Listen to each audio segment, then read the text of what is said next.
find rational zeros, aka we are going to find solutions to problems that are cubes or quartics and use some of the algebra that you've learned recently in this unit and in previous units to find these different answers. We're going to look at two different things here in this video. The first we're going to spend a short time on, which is what I call the old school way of trying to find rational zeros, which would require lots of plugging and chugging, lots of guess and check. It's not really a method we're going to use very much of, but something that I do want to show you briefly how you could use it. And then we'll take the majority of the time here to use the graphing calculator to help figure out and find these answers. So, the very top here, we're going to talk about what's called the rational zero theorem. So there's a lot of symbols and subscripts and superscripts here in that first statement, but here's the general gist. If you have a function that has integer coefficients, so there's no fractions in it, no decimals, no weird numbers, you can find the possible solutions by being able to identify two things.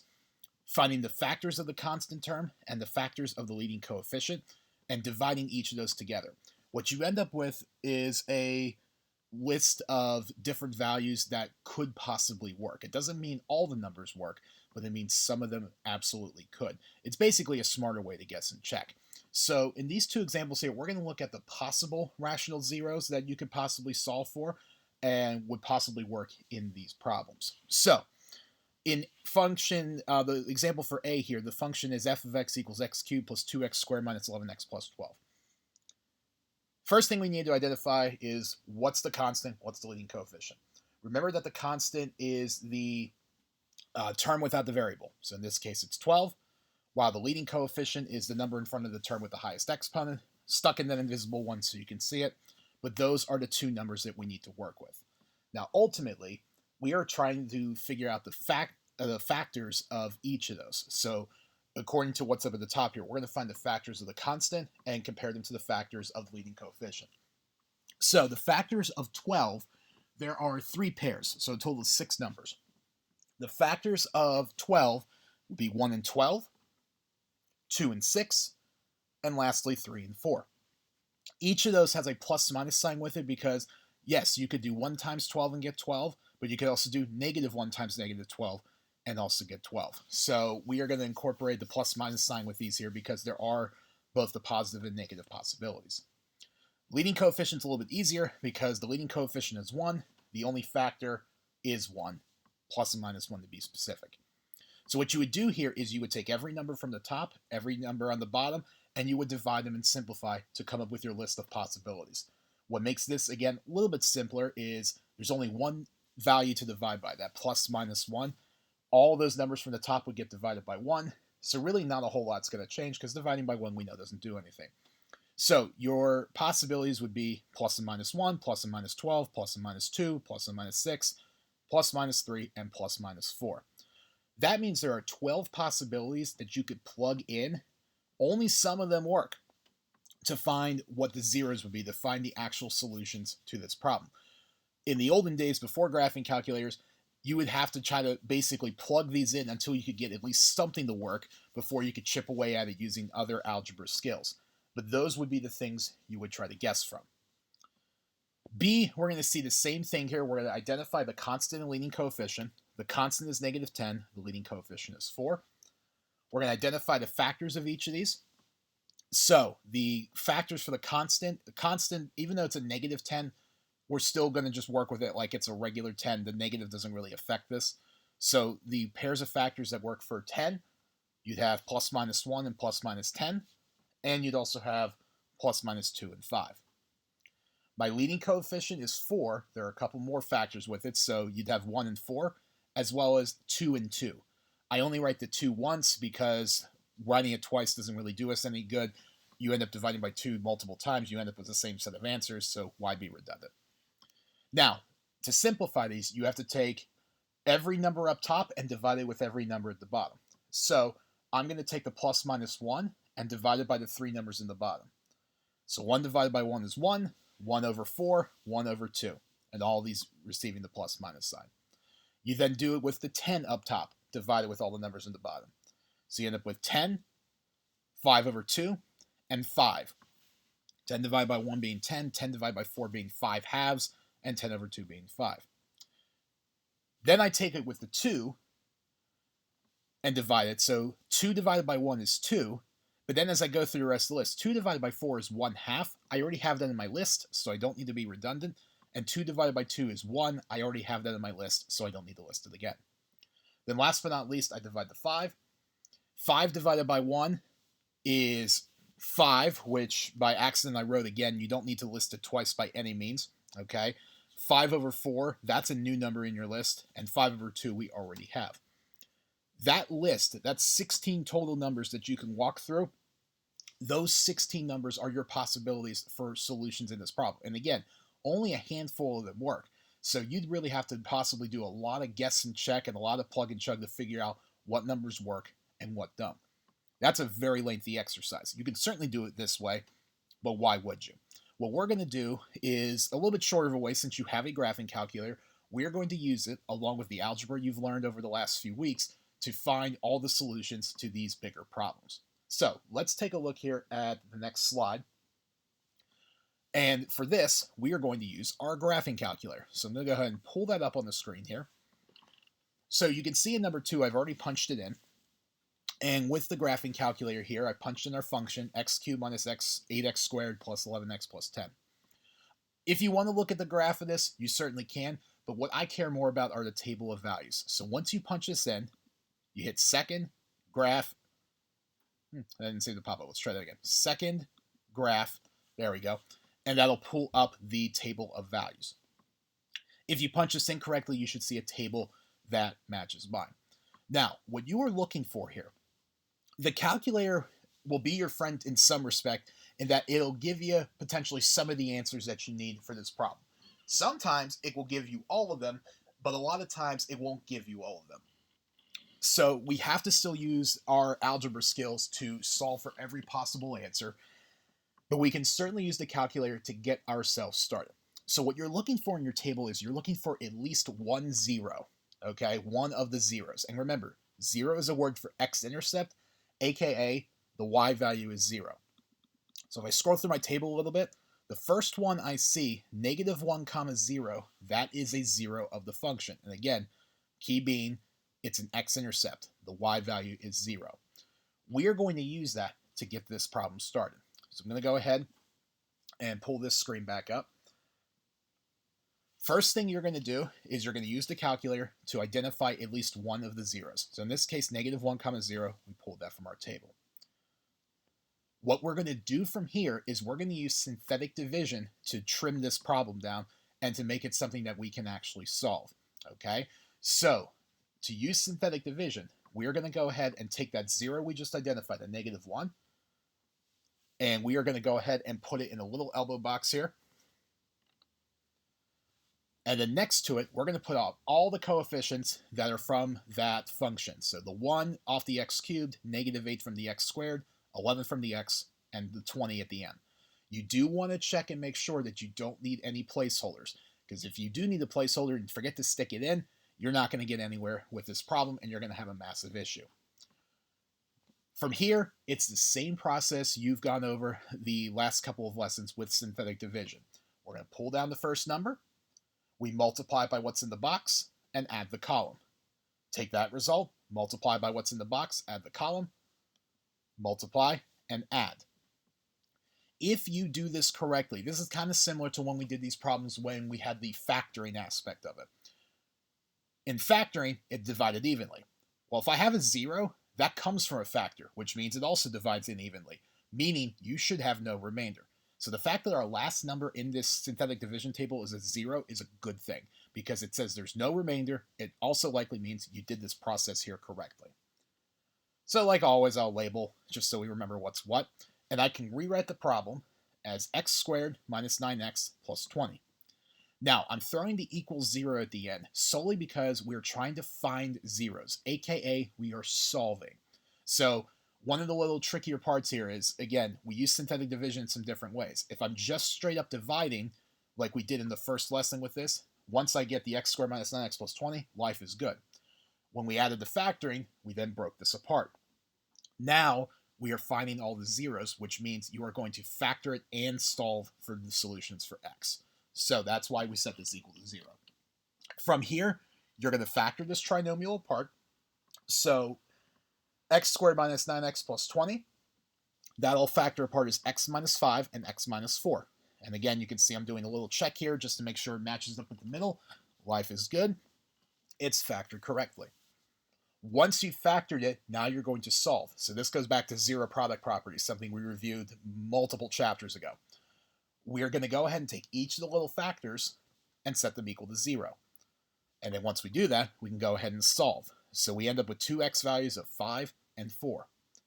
Once you have done that, you're at the end of the problem. So again, it's very much a process here, and it takes several steps to work through. But my hope is that you see with the math here, we've done synthetic division multiple times. You've done factoring many times. You've solved from factoring multiple times. It's just taking the math you know and applying it in a different way. To answer the question of what are all the zeros, all we got to do is list out what the answers were. So we had our calculator tell us -1 was an answer, and then the 2 we just got from the factoring, 4 and 5, we list those as well, and that is your final answer.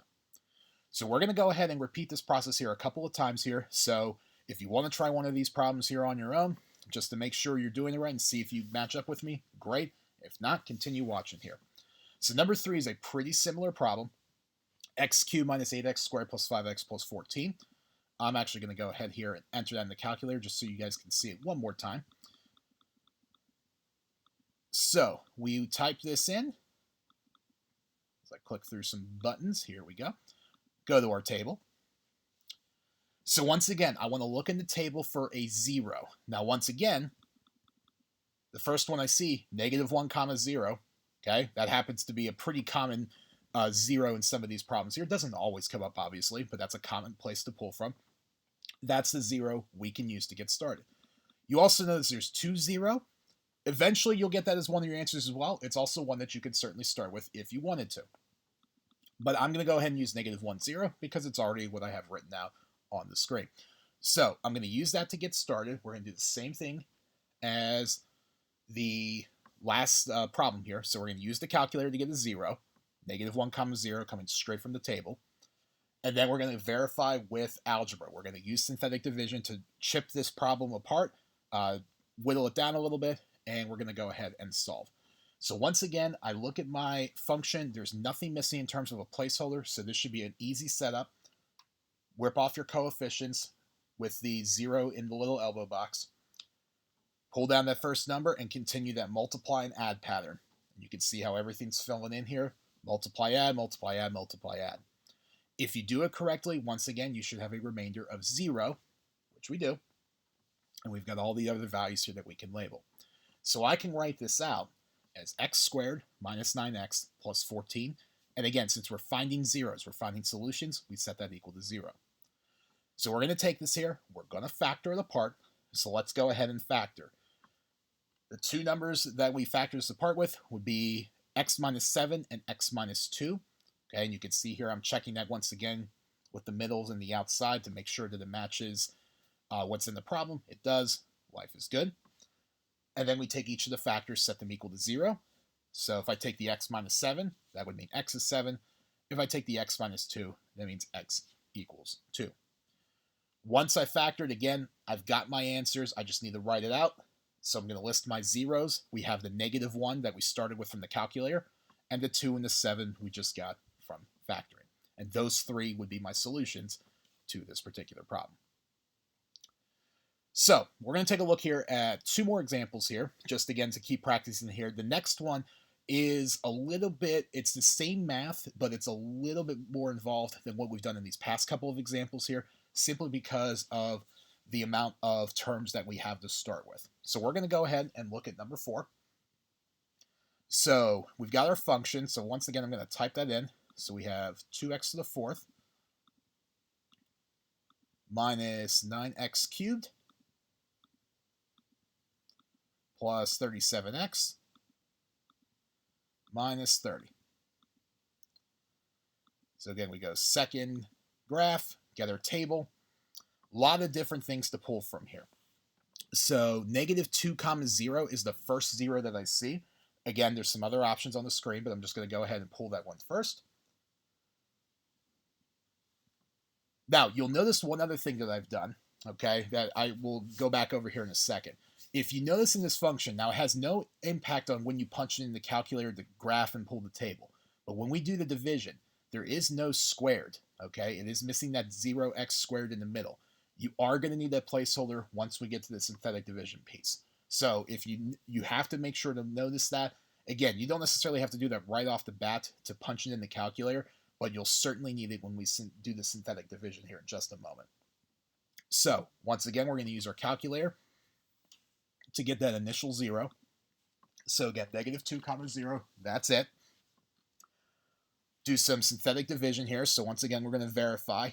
The placeholder is important because if you don't have that placeholder in, you're not going to get the correct expression at the bottom.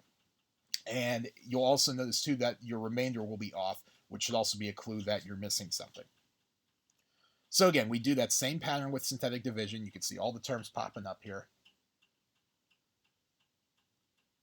And we end up with a remainder of 0 at the end, which is a good thing. But what's different about this problem is the expression that's left over is a cubic, okay? It's a cubic expression. It has an x cubed. The fact that it is a cubic means I can't just go and straight up factor it to solve it or use another strategy to do some solving. We don't know how to do that, okay? You have to get this down to the point where it is an x squared or lower, okay? And again, x squared will be good enough for you to solve it here. So this is the expression you would have left, okay?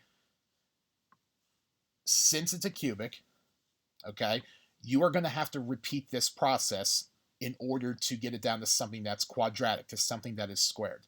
So what we're going to do is we're going to go back to the calculator and pull another 0. So if I go back to the table here real quick, 1 comma 0 was another 0 we can pull. You can go ahead and plug that in and do synthetic division with the expression we just got. So again, I'm just pulling the coefficients from the answer we got from the previous step. And we repeat the process here to get ourselves a quadratic expression. Again, I know I'm in good shape because my remainder was 0. So I'm left with 2x squared minus 11x plus 15.